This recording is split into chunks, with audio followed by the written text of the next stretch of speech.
Hello guys, good day. Ngayon, papunta tayong Tagaytay ulit. Bibidyohan ko naman yung pagbaba natin ng mula Tagaytay hanggang Talisay.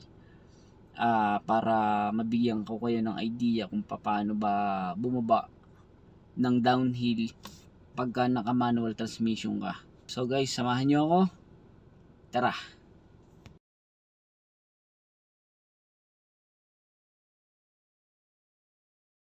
Downhill. Konting yan, hindi ako masyado naapak ng preno kasi nag-engine brake siya, hindi persado yung ating preno. Pag straight naman wala namang kasinong sasakyan,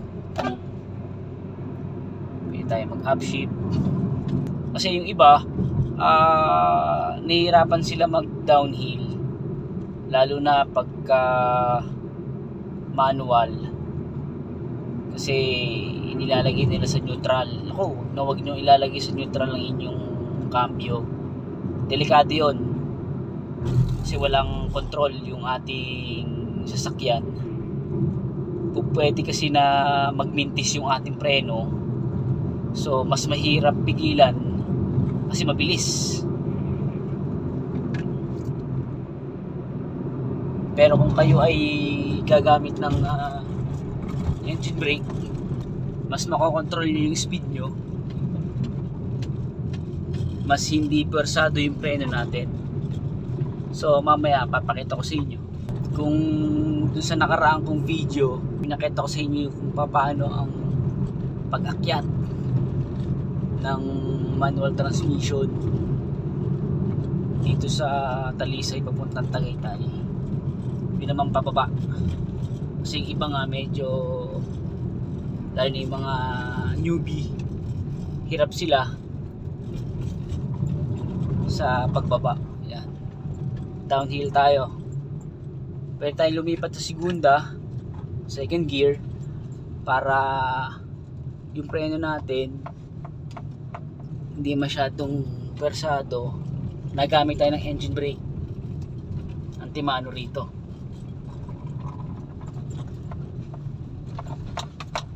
Kaya hindi tayo nagbibibilis ng sobra. So yung ating brake, preno,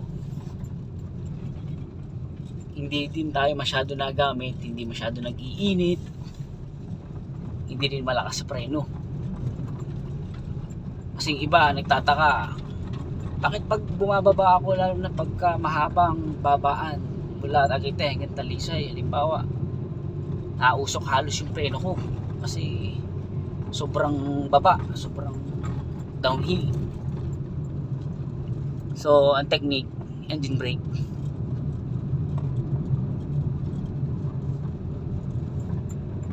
Ba't ang lakas ko sa preno, lalo na yung mga malimit na bumibiyahe sa bundok,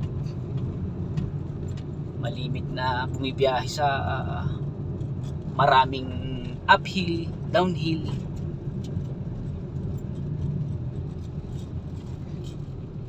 Pero kalimitan naman, lalo na yung mga sanay, alam na nila yan.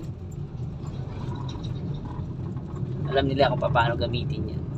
So ito namang video ko ay para sa mga baguhan, sa mga hindi pa nila alam, at least dagdag kaalaman. Yan.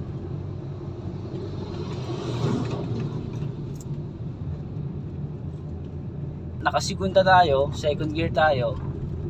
Yan, downhill yan, pero ang takbo natin hindi siya nagbibilis ng sobra. Nataas lang yung ating minor, yung ating RPM, pero okay lang yun, mas nakakatipid pa nga sa gasolina yun kaysa sa naka-neutral o naka-idle. Yan, speed natin downhill yan. Pagka naman sumusobra ang bilis, kahit tayo naka-engine brake, syempre gagamit pa rin tayo ng preno. Huwag lang natin ipaubaya sa engine brake.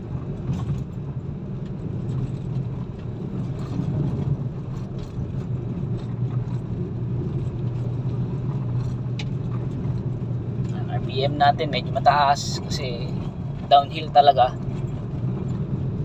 Pero yung speed natin hindi nagbibibilis. Hindi ako nakapreno niyan. Itong pa ako, yan. Yan. Hindi ako nagpe-preno. Pero kapag ka yung alam nyo namang sobrang bilis na, meron kayong nasa unahan, pre gagamit tayo ng preno for safety din.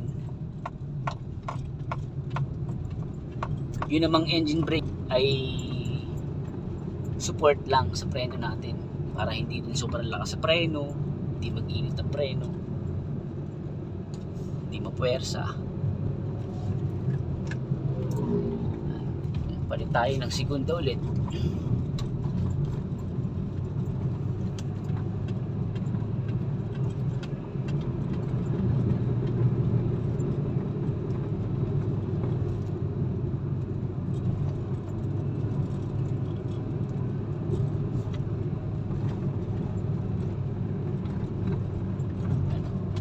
Halos 40 lang yung takbo natin.